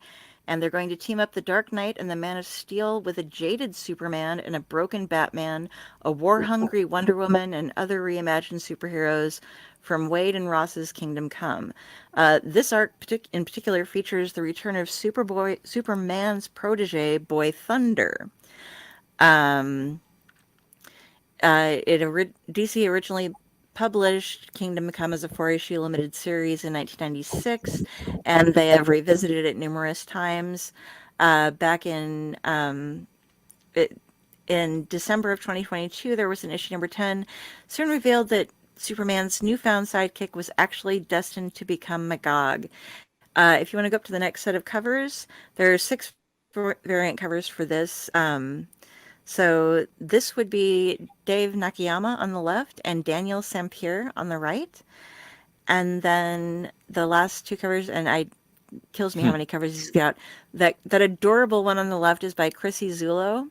And the foil cover is a variant of Magog's helmet, and I believe, based on looking it up 30 times and finding nothing, that is Dan Mora, who did the foil variant on that. And that will be on sale October 17th. I really like the Kingdom Come storyline, so it might be a good thing to venture and check out. Yeah, especially And if you it's get a lot of continuing covers. this. Yeah, if it's continuing the storyline, that's going to be a great read. Yeah. Last item we have Dr. Seuss. What the heck? Hey, I that's added from this my last weird. minute because well, there's not been an official announcement yet. Random House Children Books and Dr. Seuss Enterprises are hosting a panel at New York Comic Con titled Introducing Dr. Seuss Graphic Novels, which will feature 2 of the creators working on the new line, James Klochaka and Art Baltazar. I saw this actually on Art's page, is why I grabbed it. And Dr. Seuss Enterprises and Random House Children's Books are excited to send this out. They're going to be putting out such things as Cat in the Hat, The Grinch, Sam I Am, and more. And Art Baltazar and James Kochalka will be discussing the generations worth of characters to bring into brand new stories for a new age while honoring Dr. Seuss's legacy. So check that out at New York Comic Con when they will have more to tell us about what can actually come out, but be expecting some fun new stuff from them. I'm down for the Cat in the Hat and Grinch. I'd love those as trade paperbacks. I'm a big Art fan do of the it, man. Dr. It's Seuss. gonna be so much fun. Okay. Did I already miss did you guys talk about the book already? Or Nope. oh, okay. Nope. Because I didn't read Talk it, about so books. I didn't read it. So, but I unfortunately had to I unfortunately had to duck out because I had to take a call from my sister wishing me a happy birthday. Well, listen, this has been great, but technically, to quote Dante from Clerks, I wasn't even supposed to be here today, so I'm going to take that hit and bounce. So thank you all. I hope the book was well, that you don't stay on too long, and kids, remember to shut the light off when you're done with the show. Thank you, and see you all next week for yet again another string of wonderful guest stars on our show, plus one break because we're human beings, and goddamn if Leo doesn't break already. He's so fragile. Don't give me that face, Leo. Happy all right, guys. Well, guys, correction. Sorry. So, guys, and Kari. Thank you. Hope you all have a good rest of the night. And yeah, no, that's good. That's all I had. Mazel tov. Happy birthday, Drew. Later, Thank dude. you, everybody. Happy birthday, Be Drew. well. Thank you very much. Thank you. Christmas Man 1984. Okay, we are running late, so let's crank out these books here. Yeah, 2 of them tonight. Yeah. Look at us. We're hardcore. Okay, so we'll start with and there were 2. Go for it, Kari. Oh, they were 2 they were both a Batman end, but exceptionally different from each other. Like this Very was one of different. the happiest Nazi comics I've ever read. If that sounds terrible. You've got to but- read Hansi then. HANSI. But you know, it's like it's horrible Nazi stuff, but it's like Batman and Captain America together are just like ding, like they have smiles and flashing eyes, and it's got to be one of my ass, so yeah. It's got to be one of my favorite Joker retribution kind of stories too. Yeah. Where you're just like, That's that's I right, love the Joker in this. Yeah, so it's written and the art is by John Byrne. And a brief synopsis: Captain America and Bucky are ordered stateside for a secret mission where they encounter Batman and Robin. The Gotham Project has been discovered, and it's up to the 2 teams to stop the plans of the Joker and the Red Skull. That's right, old chum. I have to say, go for it. No, you go first. I was going to say, I absolutely love it that they did this storyline like in Captain America's like the World War II era, and they had the classic Batman, the goofy, Batmobile and Jokermobile. I absolutely loved it. It was fantastic. I do think It's that so back then they bright. really treated Robin and Bucky like just dirt. Yeah. Just like, you're too young, go play. The scene when it has them together, when you come across that screen, and like the first time that Batman and Cap decide that they're on the same team, it's just like bing, this needs to be a poster moment kind of thing going on, because they're just both so kind of cheesy. And yeah, we're stuck in there we go. There, yeah, right at the bottom there. Here, let's smash these 2 guys heads together. With all that the one- smiles. And before that, before this image right here, it almost looks like it's 2 different comics in the art styles until they finally draw them together.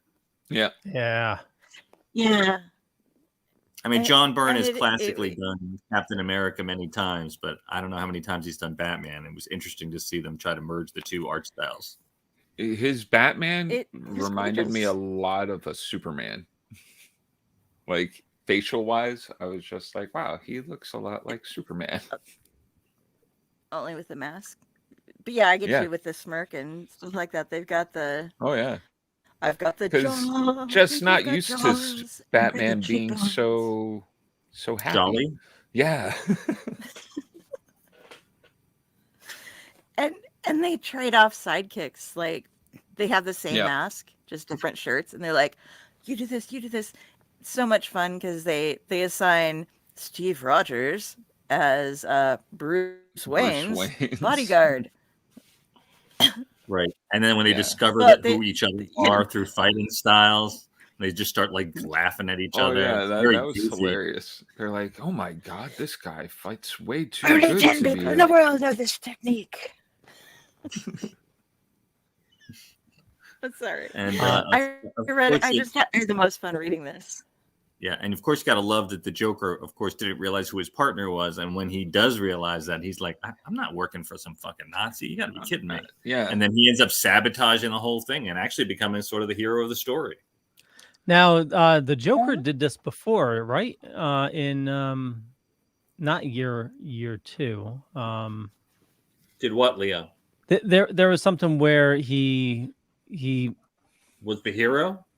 Well, he referenced pride for being an American. Like he's not going to do that. He's an American first. Let me find the page here where he said that. Where the hell is it? Yeah, that mask must be. Yeah, I may be a criminal lunatic, but I'm an American criminal lunatic. Keep back, boys. This creep is mine. And I could have sworn he did this once before. Like I'm trying to find the Reddit. There's a Reddit like whole thing about Joker hates Nazis. But it doesn't give the issue that it's in. I wish we had some like Joker expert here that could answer the question for us. I know, that would be amazing. I knew what you were talking about, Leo. Now, I can't say that I know every little thing about the Joker. I'm very ignorant to Captain America comics and such, so I was very ignorant to Red Skull doing kind of the same kind of thing as the Joker with like Jokerizing people. Is that a normal thing for Red Skull, where he turns people's heads into red? No. Oh, that's not a normal thing? Okay. I've never seen that before. That was a one-time thing for me. Okay, cool. I was just like, that I seems don't know like much a about really Red Skull either. poor way to kill people for Red Skull. Like, it makes sense in Joker world, but... Right. Well, I mean, that scene's a pretty famous meme at this point. Actually, this is my first time reading this comic. I'm like, oh, that's where this comes from. So, I loved it. We're Jugos together. Ah! And you know, I always enjoy any excuse for the Joker to be the hero of the story. I also liked where Captain America was talking about the Joker, and he's just like, yeah, his Harley Quinn what did he call him? But he used the Harley Quinn instead of Jeremy, I think actually he just said Harlequin. Oh, was it Harlequin? Yeah. I think he was just calling him a Harlequin. I think he called him like the clown. I just always, when that happens, I'm like, oh my God, look, they make a mention. Yeah. but yeah, it was so seamless in the story that they both know of each other's existence, despite never meeting before. I like how Bucky keeps trying to be like, oh, nice car you got here. Wouldn't survive in my war. And Batman's like, well, yeah, but could your car do this? You know, and they're flying. Oh, see, we're fighting different wars. Mine is against crime. Yours is literally a war. So I don't need to go up against tanks. I need to go up against this guy who sprays people in the face and then they up and die. So I thought the epilogue was fantastic too. Yeah, like where they go back. I was so confused. I had to reread that 3 times, Jeremy, to understand what the fuck was going on in that thing. Oh, really? Yeah, like the first time I was like, what? What's going on? I was just like, oh, that's cool. Like, they found Captain America. I was like, they were just with Captain America. How could he be frozen? I don't understand what the fuck's going on. And then there's like, oh, Bruce Wayne is 80. Yeah, that was weird. Now that must be something from 60s comics too. The person that took over for Dick as Robin. I forgot the name. Was it another Bruce Jr.? Was it Bruce Jr. though? I thought they had a name. I can't read. Oh, in the comic? Yeah. Yeah. Okay. Yeah, I'm Bruce Wayne Jr. I'm Bruce Wayne Jr., the son of the original Batman. I wonder if he puts that on his business. Took over as Batman. Yeah. And I wonder if became Batman.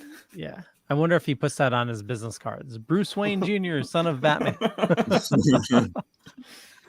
And he's a redhead. No, it's Robin. Yeah. Anybody on that one? So Poison Ivy won there. Oh, yeah. Maybe he was an orphan. Shouldn't even in the running. Ooh, or is Batgirl a redhead? See, I don't like that idea, that Batgirl and Batman hook up. Well, I'm just trying to think because you would have to have a She was a ginger. blonde, as far as I remember. You need ginger to be ginger. Yeah, you do. It's a yeah, like it's harder. I believe it's harder to be a redhead than it is to be a blonde. Yep.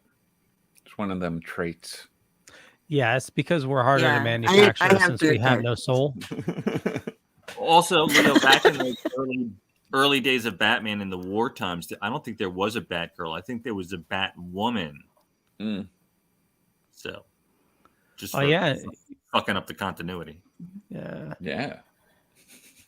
If we published the entire Bat family, it would take us. Well, we'd be asleep, but Yeah, exactly. All right. Shall we I bounce on love to it. the next book? Oh, yeah. Well, this one I was more excited about. I'm not ashamed Really? to say. I had a lot more fun with Captain America, and I thought that was weird for me because I didn't think I would. I thought the Punisher would be more my level. The Punisher? I love Dan did I bring the Chichester, wrong book? So you did. I read the wrong book. Yes, you did.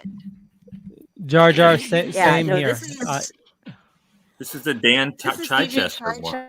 Chichester's. Yeah, Daredevil and Batman, and Well, this hopefully it was was actually good. something it was fucking phenomenal. I was It dealing with answered some questions that I wondered that he'd mentioned things in like one of the panels, and it's like, oh, this is the comic he was referring to, and stuff. I read so- Azrael as Batman. Which Yeah. was how would Batman get the his Batmobile down I-95 to New York? Exactly. Is that what you're speaking about, Kari? Yeah, that's exactly what I'm talking about. There's the panel that shows up here, and he's like, I have my secret ways. That's just kind of how he covered for everything. So, like, did Leo, you read the drive wrong that one all too? the way here? Yeah, so let me give a brief synopsis. It's Billy Club versus Batarang when Daredevil meets the Dark Knight. When you think about it, Daredevil and Batman have a lot in common. Both lost their parents at a young age, both prowl urban jungles, and both strike fear in the hearts of superstitious and cowardly criminals. So why are they at each other's throats? Maybe it's because Batman has chased Two-Face and Mr. Hyde into the Big Apple, and soon to learn that he's not in Gotham City anymore. And earlier when I asked Jar Jar what books we're reading, he told me Batman Punisher. And so, yes, I did not read this one, so I'm going to have all of you clue me in on it. Yeah, give us some good That's stuff. just me and Kari then. So I really enjoyed this. It was interesting seeing they were both investigating the end of the same crime, obviously from in Gotham and in Hell's Kitchen. And it turns out it's connected. The one thing that maybe Kari can clear up for me, at one point it seems like Daredevil is down in the tunnels of Hell's Kitchen and Batman's in Gotham, and then suddenly they're in the same tunnel together. So that confused me a little bit. Did you understand that, Kari? Yeah, these black and white panels that he has coming, that if you go back one more right there, those start showing up, and you can keep going now, but they show off tech work that's being done at Wayne Enterprises, and basically they developed like a seed or a chip that you could plant inside of a mind, and it would grow and do some like biotech stuff. But it inevitably, they created food pills of a sort to give it nutrients and things so that it would expand. And then in all of the chimps and other living things that they tried it in, it would overtake the host, kill them. What it grew would still be viable, but the host was not. And so Two-Face broke in, killed everybody, stole the tech, and left. He hooked up with Mr. Hyde in New York for reasons unknown, other than that he somewhat kind of related to them as they're like, the two sides of the coin, the good and evil. It doesn't actually say why he chose him. But he shows up there, and they start doing and sets it in him and starts feeding him the brain pills, as Mr. Hyde is calling them, throughout the show, and he's just like, yeah, call him whatever, just eat some more, and has him going on all these heists over and over and over and over, and they're complaining about nobody taking care of these heists when it's like, oh, Daredevil's saving lives instead of keeping people from stealing switchboards at a tech company. But they go and they're starting to steal just weird shit. Like they kill a couple of people down in those tunnels, like you were saying. They're both after the same crime, but it was two techs that went down in the tunnels and had gotten followed by the criminals, and they got killed in two separate areas of the tunnels, when all they were actually after was the tech behind the switchboards. So they were each at the same crime, just different parts of it, and they sense each other through their different ways of sensing crime, and then start fighting each other until finally they're just like, okay, we're here for the same thing, right? Like, you aren't actually my enemy. And then they have a back and forth throughout the whole thing of like, well, I can drive pretty fast. Well, I can see you drive and I don't want to ride with you. I got here faster than you did, and I'm fucking jumping and counting on my nose, as they jump around and hang out with each other. And then it's finally pointed out that the reason that they've been doing all these crimes that are super, super fast, where this girl was killed right here because she didn't have cash to pay for the proceedings from a robbery of a video game store where they took just the panels and stuff from the video games to sell. Initially, it makes you think that, oh, they're stealing this stuff in order to use it to enhance maybe the tech brain thing that they're growing to make it into some sort of AI or whatever. No, he's Two-Face has just been making Hyde do as much hardcore crime as he can, which in this particular scene, in a coffee house, internet cafe, leads him off to take the young woman into the back so that the husband at least doesn't have to witness what he's going to do to her. But because he's keeping his brain functioning at a really, really, really fast speed, it's going to metabolize so that the brain thing will soon reach maturity, kill Hyde, and go. So there he's just popping all these pills that are speeding everything up. And there's a lot of discussion. Daredevil had initially had a relationship of a friendship type of thing with Harvey Dent because they're both in law school and they did debates together. And he wants to as Batman's doing he's killing people. Daredevil's like, but I can reach the man. And it's like, nah, dude, you really can't. And he's like, but let me try. And so, there gets to be a little bit of drama here and there with it. But I think it was really great because they took two heroes that both deal with the worst and kind of had them opposing each other. And then they took the two villains that are left and right, Jekyll and Hyde and Harvey Dent, Two-Face, flip the coin, whatever, and really humanized them and had them working against each other, but still having it all go together. I don't know. That's the basic storyline. And then they go and just beat the shit out of them. And, it's great. It looks way better than Batman Punisher. I hope I made some sort of sense. Yeah, it was a nice mix of the high tech shtick and the manipulation of Hyde at the same time as the relationship between Batman and Daredevil, and Batman realizing that Daredevil's blind because he notices the head tilt and him sniffing just slightly. It was very cool. I thought DG did a fantastic job on the writing of this. I'd never read this before, and I'm really glad that we did. It was a fun read. Yeah, Dan has he had a lot of fun with Batman, I think there. And then they wind it up over back in Gotham with oh my god, I can't remember. Well, with Daredevil, can't remember his real human name. Matt Murdock. Thank you. With Matt Murdock and his partner going to going to a Bruce Wayne party.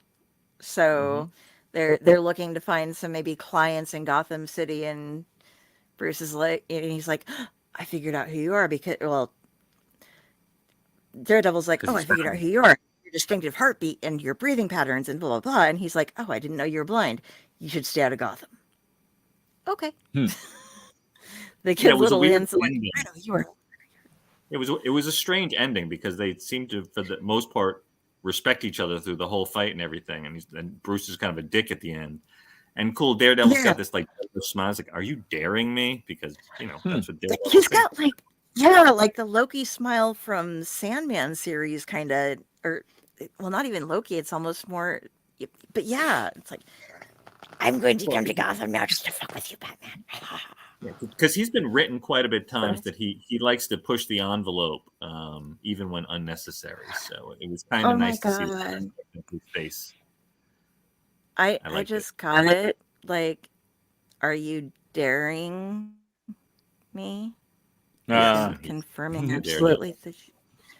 Like, was that what I missed beforehand?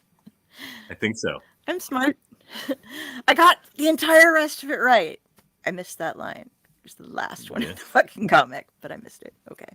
So I'm sorry that you guys read the wrong issue, but it's definitely worth. It's an easy, fast read. That was all my fault. For some reason, I totally screwed that one up. Yeah, I was confused when I went to go read it, and I discovered that there were two different versions. And I'm like, I looked at them, and I'm like, oh, one of them's DG Chichester, and we talked about that was going to be something because he's going to be coming up soon. So that's how I figured out between the two. So I guess I should have shared that instead of just Batman Daredevil. Sorry, no, that was all my fault. I should have said Batman Daredevil to Leo instead of Batman Punisher.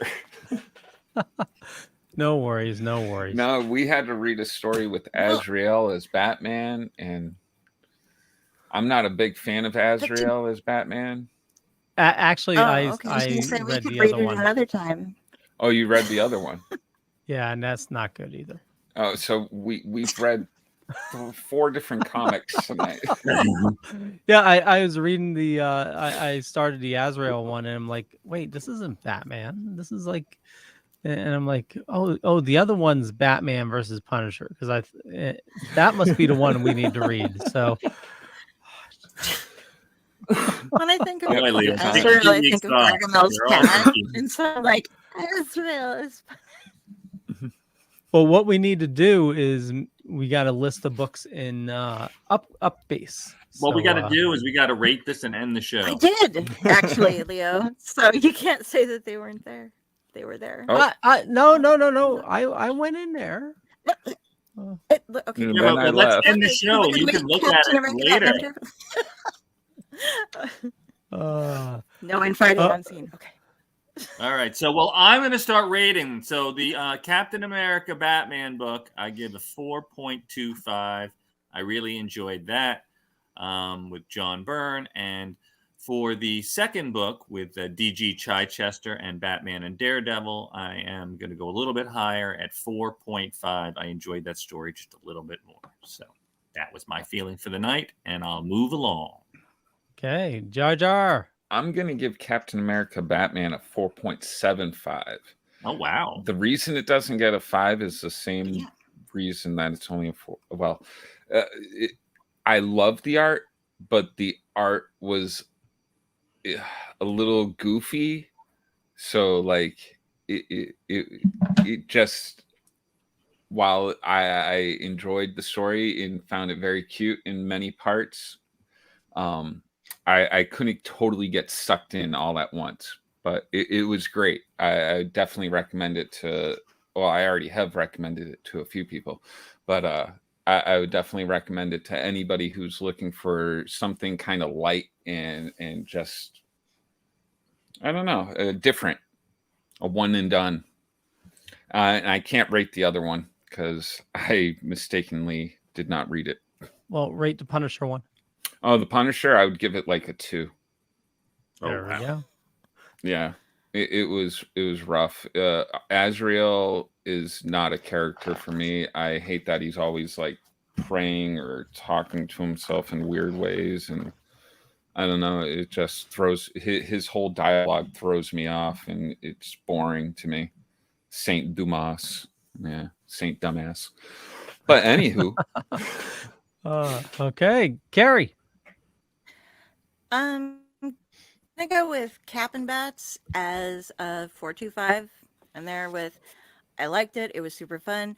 I'm not as it actually it would have been lower from me because I'm not really a big Cap fan, but it made it better because of the Cap in jokes and stuff going on. So I liked what they did with it a lot. And then the Daredevil and Bats, dude, Dan Chichester knocked that out of the park. Not going to give it absolute full, but I'm going to give that a 4.75. Just very solid. I love that. I'm gonna have to read that. Awesome. Well, the Batman with Captain America, I'm going to give that a solid 4. I enjoyed it as well. I definitely enjoyed the error.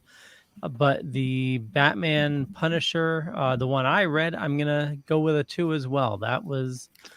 The artwork was terrible, and it was just Punisher, kill, kill, kill, and Joker was kill, kill, kill, and Batman was like no kill. And it was like, yeah, I didn't care for it at all. So there we have it. Another successful week on Splash Pages. Any last words before I wrap it up? Who do we have coming in next week, Leo? Do we have a special guest coming in next week? Carissa Grant. Yeah. Oh, Carissa Grant, who we've had Carissa.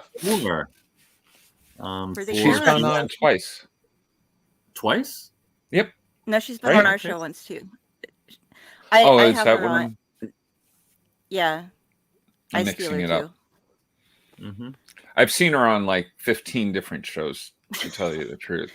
She's been on like Friends of Mine's podcasts and everything. She's everywhere. Nice. If you're bummed at all, check in to anything Carissa's on, because she is the most high energy, happy human being you will ever run across. Yeah, she is just yes, I love everything. Even if I wasn't a fan of her writing and stuff, the girl puts so much effort into this that she deserves success. I mean, how hard she works on all of the Kickstarters and everything, and making sure there's product and everything goes out and you get it with like in a week of the Kickstarter ending, and like and she's grabbing all of these famous artists to work on her book too. Like she started off with 1 or 2, and then her friends are going, like they're reaching out to their friends, and it's like, oh, if you like the guy who did the Tick, he did this artwork. If you like the guy who did this, Chase he did this artwork. But it keeps going on. He's and a friend of mine getting too. More and more people. Oh. Name drop. Nice. So famous, Jeremy. Yeah, no, I just know all people. these great artists to work on all of her stuff with her, and it's just like, hell's yeah, man. Let's just keep seeing this go on, because she knocks her Kickstarters out in like less than a day, like some of them 6 or 7 hours, and then it's all about extra stuff. And I got some of the stuff, and it's like metal covers and shit. Nice. Well, we'll be looking forward to talking about that next week. Yeah. Well, on that note, let's wrap things up. I want to thank everybody for watching this fine evening. Make sure you follow Splash Pages. All the information in the show notes up above or down below. And follow our awesome hosts. For me, you know how to find me. Just Google me. I run a Dorkening Podcast Network. Ton of awesome people doing a ton of awesome stuff. Head on over to thedorkening.com. You can learn more. I do a bunch of shows during the week. I do Splash Pages here. Midweek Geeks, Still Token With, The Dork Night, and Comics Paradox. A lot of awesome stuff. And we'll kick it over to Kari. Hey, everybody. You can catch me when I'm not hanging out with these wonderful gens on Splash Pages. I will also be on tomorrow night on the Midweek Geeks. And when I am not on the Dorkening, I am on the Owl Light Network. If you look up right there, Kari Sanders on Facebook, you can find me. If you see a crow as an avatar, that is me, and all of my links are there. So head on over, and I am going to have, because I'm blessed with 2 different networks, DG Chichester on twice in the next month. So get ready for it. You're going to love it. Cool. Yeah. Awesome. Jar Jar.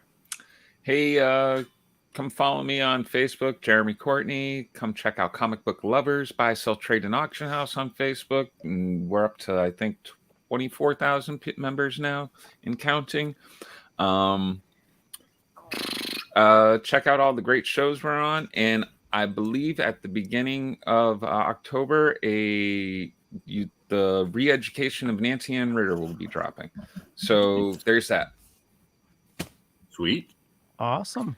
Velvet.